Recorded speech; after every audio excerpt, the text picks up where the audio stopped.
Assalamualaikum warahmatullahi wabarakatuh. Saya Cani Guripawan akan mempresentasikan keamanan pada sistem terdistribusi. Keamanan atau security secara umum adalah serangkaian langkah-langkah untuk menjamin privasi, integritas, dan ketersediaan sumber daya seperti objek, database, server, proses, saluran, dan lain yang melibatkan pelindungan benda dan mengamankan proses dan saluran komunikasi, yang dimana data itu harus secara utuh dijaga agar tidak disalahgunakan oleh yang tidak bertanggung jawab yang akan menimbulkan kerugian dari pribadi ataupun perusahaan. Oke. Lalu konsep penyerangan sistem distribusi itu ada dua, yaitu yang pertama pasif dan aktif. Yang pasif itu hanya mengamati komunikasi atau data yang dimana hanya melihat saja, tidak melakukan modifikasi seperti yang diaktif. Yang diaktif ini penyerangannya sangat berbahaya karena dia mendapat memodifikasi data ataupun modifikasi komunikasi yang bila kita misal chattingan gitu, maka dia bisa merubahnya gitu, ataupun data yang misalnya stok barang menjadi yang asalnya ada menjadi tidak ada gitu. Nah, itu sangat berbahaya.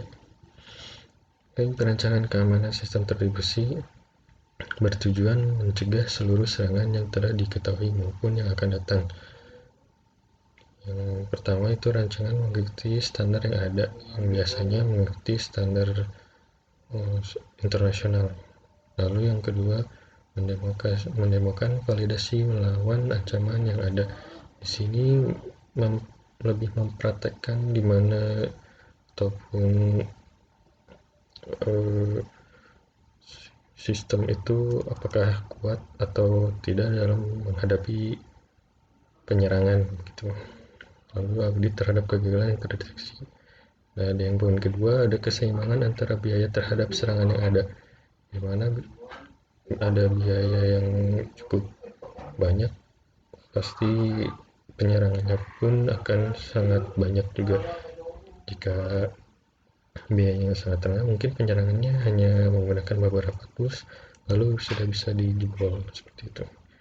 Lalu yang ketiga, ada beberapa rancangan sistem yang sangat buruk, yang dimana jaringan tidak aman, jaringan seperti wifi yang di muka umum atau di umum misalnya, nah itu sangat tidak aman dan tidak boleh kita masuki.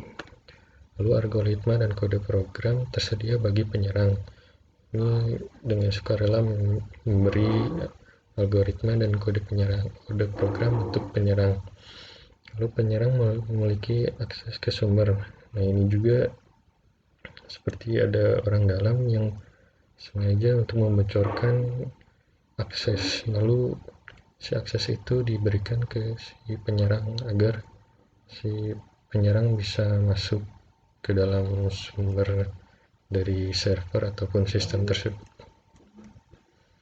Tujuan keamanan sistem terdistribusi yaitu kerahasiaan. Perusahaan berusaha untuk melindungi data dan informasinya dari pengungkapan kepada orang-orang yang tidak berwenang. Nah, di sini perusahaan sangat betul-betul menjaga agar datanya tidak dibocorkan oleh yang tidak bertanggung jawab. Lalu ketersediaan. Tujuan dari infrastruktur informasi perusahaan adalah menyediakan data dan informasi sedia bagi pihak-pihak yang memiliki wewenang untuk menggunakannya. Jadi jika ketersediaannya ada dan aman, pasti rekan-rekan satu timnya pun akan sangat nyaman menggunakan ketersediaan dari data tersebut. Lalu integritas. Semua sistem informasi harus memberikan representasi akurat atas sistem fisik yang dipresentasikannya. Lalu ada fungsi keamanan sistem distribusi. Keamanan fungsi untuk pertama melindungi data dari kebocoran leakage, yaitu pengambilan informasi oleh penerima yang tidak berhak. Nah, ini seperti yang tujuan pertama tadi, itu menjaga data dari orang yang tidak bertanggung jawab seperti itu. Lalu pengubahan tempering, yaitu pengubahan informasi yang tidak legal. Nah, di sini ada yang sengaja mengubah data tapi tidak melalui sistem yang ada, malah yang di yang data yang ada itu dimanipulasi begitu. Lalu perusakan validation, yaitu gangguan operasi sistem tertentu. Misalnya si pelaku tidak mengharapkan keuntungan apapun, tapi ingin merusak sistem yang diserang, yang bisa dibilang ini hanya untuk iseng-iseng atau mencoba skill saja sih sebenarnya. Lalu ada arsitektur ataupun infrastruktur komunikasi yang digunakan. Dari sini saya menjelaskan kriptografi kunci simetris. Prinsip kerjanya, pengirim dan penerima sepakat menggunakan sistem kriptografi di mana harus sesuai ya, dari si pengirim, penerima, dan sepakat akan menggunakan kriptografi.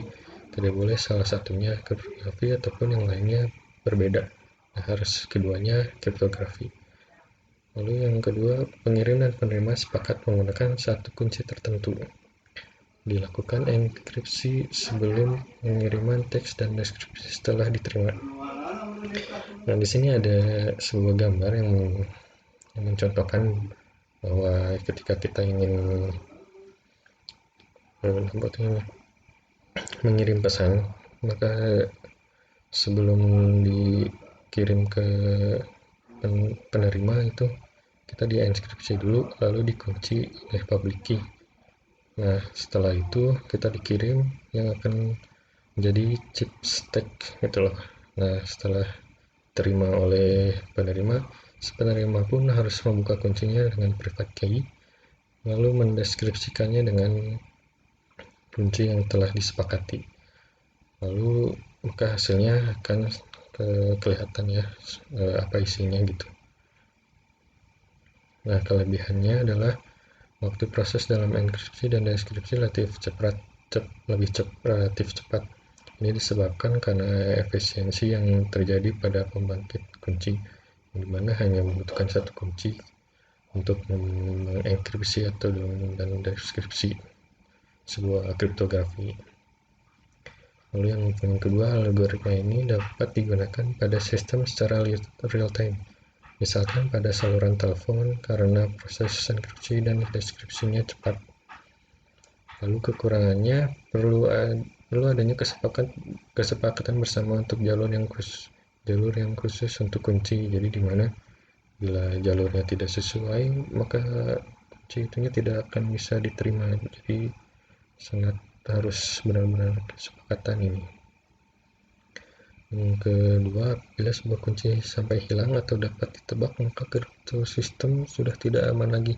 Nah, ini juga harus benar-benar kuncinya dijaga, jangan sampai percuma kita mengirimkan kepada si penerima tapi kuncinya sama si penerima itu tidak tahu disimpan di mana, gitulah istilahnya.